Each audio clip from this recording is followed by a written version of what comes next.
Penyebab pencemaran lingkungan dibagi berdasarkan jenis-jenisnya. Yang pertama yaitu penyebab pencemaran air. Ada beberapa penyebab polusi air yang sering ditemukan, seperti limbah industri. Pencemaran air dapat disebabkan oleh beberapa faktor. Salah satu yang paling sering kita temui adalah pembuangan limbah dari industri pabrik langsung ke sungai tanpa melalui pengelolaan di IPAL atau instalasi pengelolaan air limbah. Semakin sering kondisi tersebut terjadi, maka dapat mencemari ekosistem air dan jika terkonsumsi oleh manusia akan berdampak jangka panjang. Penyebab yang kedua yaitu polusi air tanah. Salah satu penyebab pencemaran air yang berasal dari pencemaran air tanah melalui insektisida dan pestisida seperti DDT disemprotkan pada tanaman pertanian.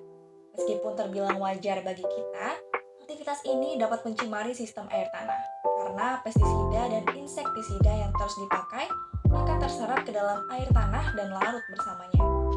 Penyebab yang ketiga yaitu tumpahan minyak di laut. Tumpahan minyak di lautan menyebabkan kerusakan ekosistem bawah laut yang tidak bisa diperbaiki.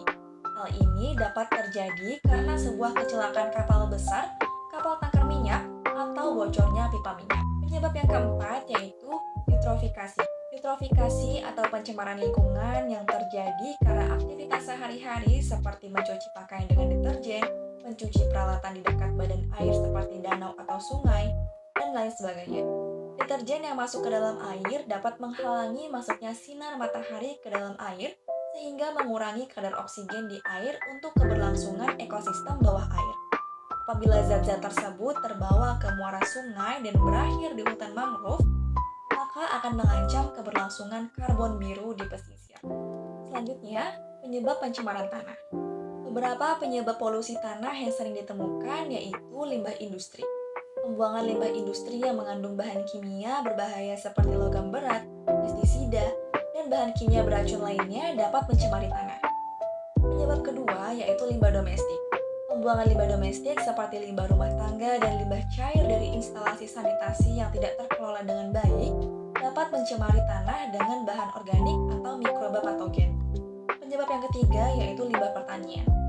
Penggunaan pupuk dan pestisida secara berlebihan dalam pertanian dapat menyebabkan akumulasi bahan kimia berbahaya di tanah.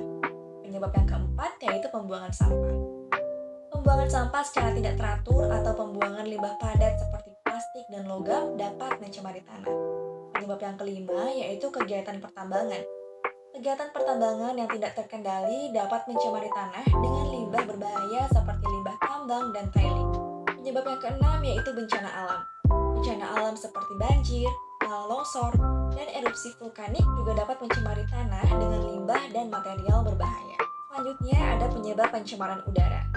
Beberapa penyebab pencemaran lingkungan di udara yaitu yang pertama ada pembakaran bahan bakar. Pembakaran bahan bakar sudah menjadi kebutuhan yang utama dalam kehidupan sehari-hari. Pembakaran digunakan dalam aktivitas memasak, keperluan kendaraan, pembangkit mesin, dan kegiatan industri lainnya. Penyebab yang kedua yaitu cerobong asap. Penyebab terjadinya polusi udara juga berasal dari cerobong asap pabrik yang menghasilkan asap sisa hasil kegiatan produksi. Kegiatan ini melepaskan sulfur dioksida ke udara sehingga membuat udara sekitar menjadi beracun dan berbahaya jika terhirup oleh manusia. Penyebab yang ketiga yaitu kegiatan industri pertanian.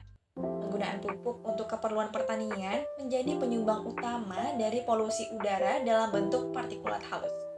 Amonia merupakan zat pencemaran udara yang utama berasal dari kegiatan pertanian dan peternakan. Selanjutnya yaitu penyebab pencemaran suara. Ada beberapa penyebab polusi suara yang sering ditemukan. Yang pertama yaitu transportasi. Kegiatan transportasi seperti kendaraan bermotor, pesawat terbang, kereta api, dan kapal laut dapat menyebabkan polusi suara. Mesin yang berisik dan bunyi knalpot yang bising dari kendaraan dapat menghasilkan tingkat kebisingan yang tinggi di sekitar jalan raya, bandara, stasiun kereta api, dan pelabuhan.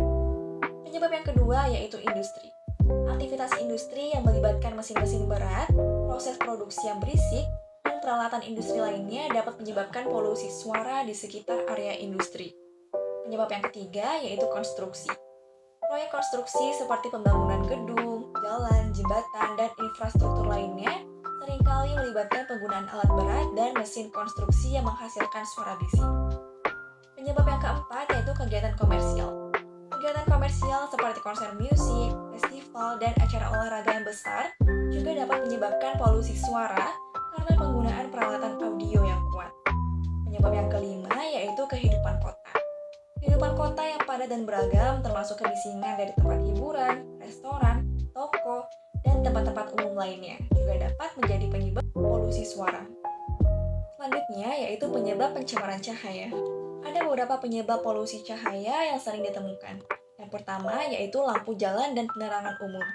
Penerangan yang berlebihan dan tidak terarah dari lampu jalan dan penerangan umum dapat menyebabkan cahaya berlebihan yang menciptakan polusi cahaya.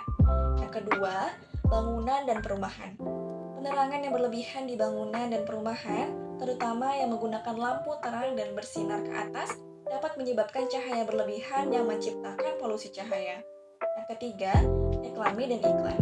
Penggunaan reklame dan iklan yang berlebihan dengan penerangan yang terang juga dapat menyebabkan polusi cahaya. Yang keempat, industri dan pabrik. Penggunaan penerangan yang berlebihan di sekitar industri dan pabrik, serta lampu-lampu yang bersinar ke atas dari area industri dapat menyebabkan pencemaran cahaya. Dan yang terakhir yaitu transportasi.